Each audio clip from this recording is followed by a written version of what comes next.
Something that frustrated me a lot when I watch my trans friends is that they extend grace to a lot of people, even when they're the ones being harmed, just because transphobia is so ingrained in our culture that we often have to do the work of educating other people. And I think it makes it sometimes hard to remember what you deserve.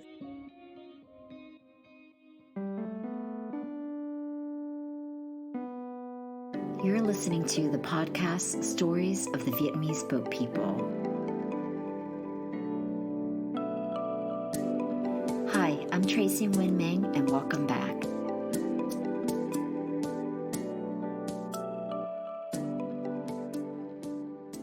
Hey there, it's Tracy. It's hard to believe that we are in our third year of producing the Mỹ Vic Story Slam. It is our signature annual event where we hold an open call for story submissions from across North America. And we get to kick off Asian Pacific American Heritage Month by showcasing Viet stories and voices on our global platform. This year's theme is Lost and Found, stories about the people and things we've lost and the journeys to rebuild and reclaim. And can you believe we had a record number of submissions this year? On May 4th, 5 storytellers were showcased in this year's event. Hello everyone, my name is Alexander Nguyen and I'm representing from Eastside San Jose. Hello everyone, I'm Keyshawn Tran and I'm coming in from the San Gabriel Valley, but I'm currently in San Diego for university. Hi, I'm Mai Tran. I grew up in Orange County, but now I'm based in New York. Hi, I'm Tran Mai. I'm in Long Beach and I am from the Bay Area. Hi, chào bạn. I'm Hương. I'm Karen Han. And we're sisters. And we're actually we're 2 of 4 siblings. I'm growing up Nguyen. And we're based here in Oakland, California. Mm-hmm. This episode is an audio version of the Stories Shared, hosted by me and our VBP Story Slam lead, Megan Doe. So Alexander Nguyen was born and raised in East San Jose. He is the son of a mother who was a teacher in Vietnam and a father who was a Vietnam War veteran. He comes from a legacy of community activists and educators from the Bay Area.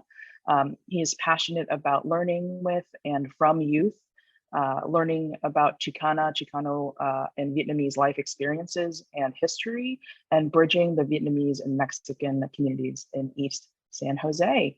The title of the story is It Was Time to Reconnect. I was born and raised in East San Jose, which has the biggest Vietnamese population. Growing up as a second generation Vietnamese person was difficult because I never spoke Vietnamese fluently. I was made fun of because I couldn't speak the language. I remember so many times I was told, "You're not one of us because you don't speak the language." After hearing that, I disconnected with the community because why be associated with being Vietnamese if they didn't see me as one of them? I hated the community, and I told myself I would never reconnect with them. I hated to say I was Vietnamese. I dreaded coming to Grand Central Mall in San Jose in any Vietnamese event. I just couldn't stand it. And this was an identity I lost for a decade of my life. And what's interesting about me is my identity was shaped by the Mexican community of San Jose because I had Mexican friends, so I grew up embracing the culture more.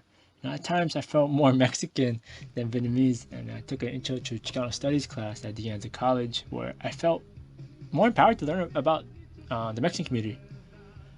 However, things changed one day in 2017. My mom was diagnosed with liver cancer, and she passed away in 2018.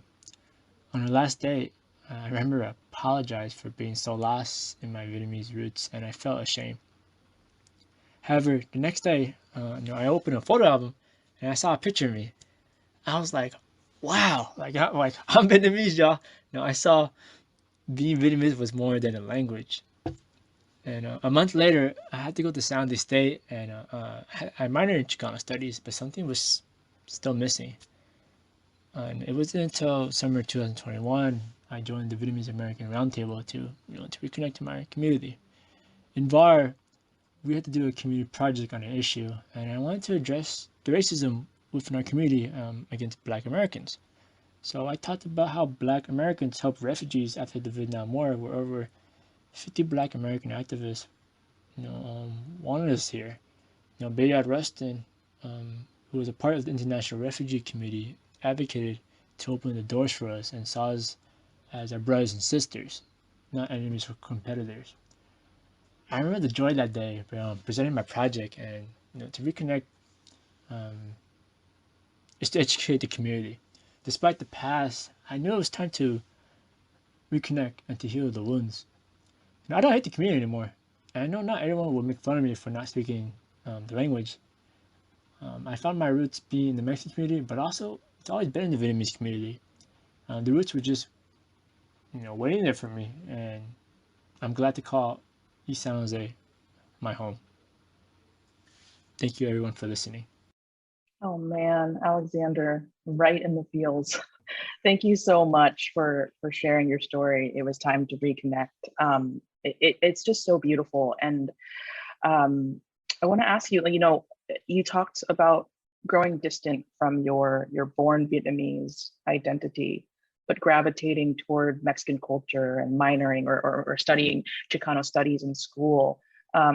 What was it like being, Vietnamese American studying Chicano studies at school? And then kind of second part to that question is, how do the two cultures intersect? They're so different, but I would love to get your take on that. Yeah.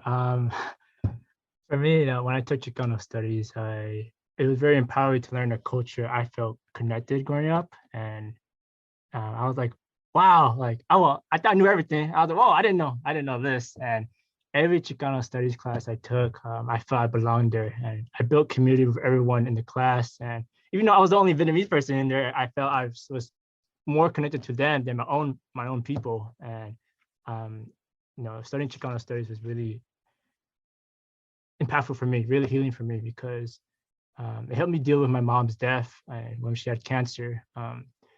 There was a class in Chicano studies, intro to class, and we talked about death the whole period, right? The whole class period. And when my mom passed away, I kind of remember that class, and it was because of Chicano studies where I was able to do community work where I interview Chicano veterans in the Vietnam War and my own our own people in the Vietnam War. And I think the question on how the two cultures intersect, right? That's an interesting one. I think there's different key values that these two cultures intersect. One, I think both the Vietnamese and Mexican culture, we're really communalistic. Our people has always been communalistic. We always do things together. We usually do things together, because we know it goes further in the community. I think every culture has family, right? So family is, of course, a really big thing. And what's interesting, what I noticed between these two cultures is our elders. I think I look at my elders, and both of them really value the earth. They really see the earth as very sacred. And I've seen both communities, like the elders just talking to the plants, right? And for the younger generation, we're like, what the heck, right? But for the elders, they talk to the plants, right? And I was like, oh, that's interesting. And for some reason, the number 4 is such a big thing with both cultures. So what I mean is, for us, right, for the Vietnamese folks, we have the 4 sacred animals, right? We have the phoenix, the dragon, the turtle, and I don't want to call it unicorn, but it looks like a lion thing. I don't know how to explain it, right? And in Mexican culture, depending on what group, because Mexico is not just Mexican, it's more indigenous groups. There's a lot of indigenous groups in Mexico, and they have the 4 energies or the gods, and the 4 directions, like north, east, south, and west, and 4 sages alive, 4 seasons, right? So I was like, wow, why is everything 4? Why is it so similar? So that's some ways I feel those cultures intersect. That's amazing. Yeah, that's so cool to kind of put that under a microscope and kind of think about that. But I'd love to hear more about your experience with the Vietnamese American Roundtable Bar, which you spoke about in your story. How did you overcome the initial nerves to put yourself out there and connect with the Vietnamese community and connect with this group? Yeah, I think for VAR, or the Vietnamese American Roundtable, I saw a post on Instagram. They're having this program called the SEEDS program. I think, top of my head, Student Engagement and Education for Development Success Program. It's a long name, right, for acronym, SEEDS. And